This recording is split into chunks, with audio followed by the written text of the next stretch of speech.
आप लोग विरोध प्रदर्शन कर रहे हैं और जिलाधिकारी को ज्ञापन सौंपे हैं, क्या कुछ मामला है, क्या कुछ कहना है? पूरे उत्तर प्रदेश में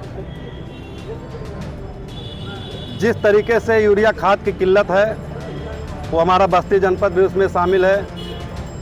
किसान सुबह बगैर दाना पानी किए सुबह ही उठकर लाइनों में समितियों पर लग रहा है।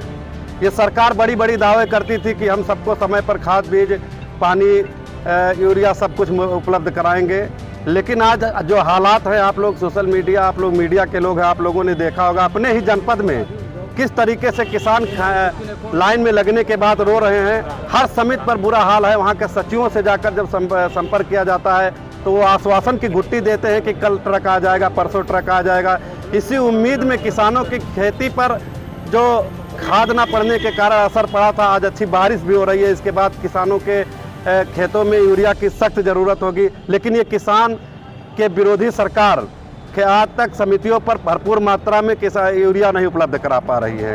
इन सब मुद्दों को लेकर किसान पूरे प्रदेश में आक्रोशित है। आज हम लोग इसी क्रम में यहाँ पर प्रदर्शन करने आए हैं और जिलाधिकारी को ज्ञापन दिए, राज्यपाल महोदय को दिए हैं ज्ञापन। जिलाधिकारी के माध्यम से हमारी मांग है कि इस काला बाजारी, ये डंपिंग जो हो रहा है, आज भी आप लोग देखेंगे कि बड़े बड़े रेटों पर, जो समितियों पर कुछ रेट अलग है, उनके माध्यम से काला बाजारी जो हो रही है। तमाम खाद बीज के दुकानों पर खाद उपलब्ध है और बड़े बड़े रेटों पर ज़्यादा कीमतों पर लेकर वो किसानों को दे रहे हैं। तो कहीं ना कहीं ये किसानों को ठगने का काम सरकार कर रही है।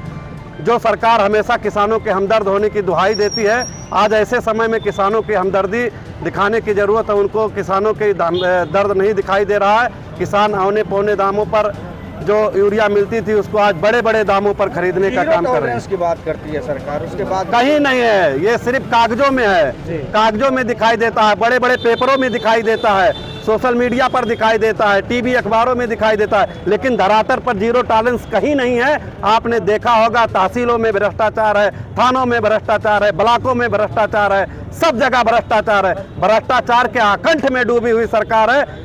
सिर्फ और सिर्फ पैसे के बल पर मीडिया को बुला रही है कि ये जीरो टॉलरेंस की सरकार है।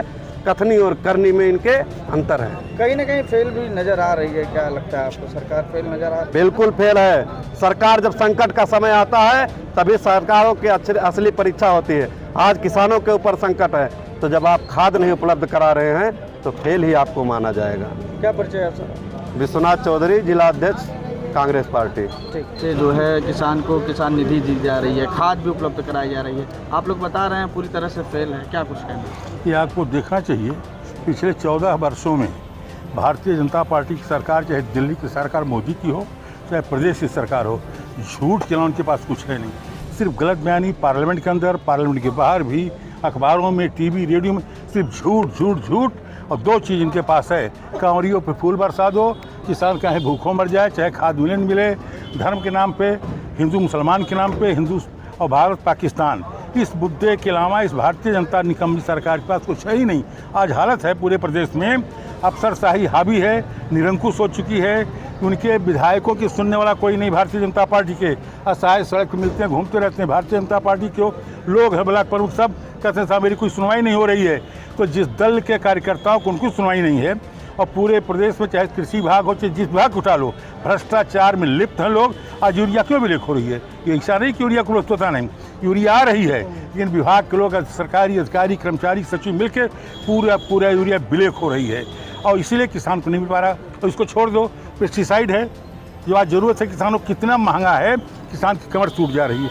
आज कहते हैं हम आज दुगनी करेंगे 22 तक, आज हालत है दुगनी करने को कौन कहे कि आज स्थिति यह है कि धान की लागत निकलना मुश्किल हो गया है। जो धान की लागत किसानों की है वो निकलना मुश्किल है, और इस निरंकुश सरकार को बिना उखाड़ फेंके प्रदेश के अंदर मंचन नहीं आएगा। और मैं दावे के साथ कांग्रेस के साथियों के बीच में कहना चाहता हूँ, किसी कीमत पर गिरते पड़ते योगी की सरकार 2027 आ जाए, 2027 के बाद पूरे प्रदेश में कहीं भारतीय जनता पार्टी की सरकार नजर नहीं आएगी। और जब तक जाएगी नहीं भारतीय जनता सरकार, तब तक उत्तर प्रदेश किसानों का, विद्यार्थियों का, बेरोजगारों का, अल्पसंख्यकों का, मजदूरों का, किसानों का, किसी का भला होने वाला नहीं है। ठीक है सर, थैंक यू।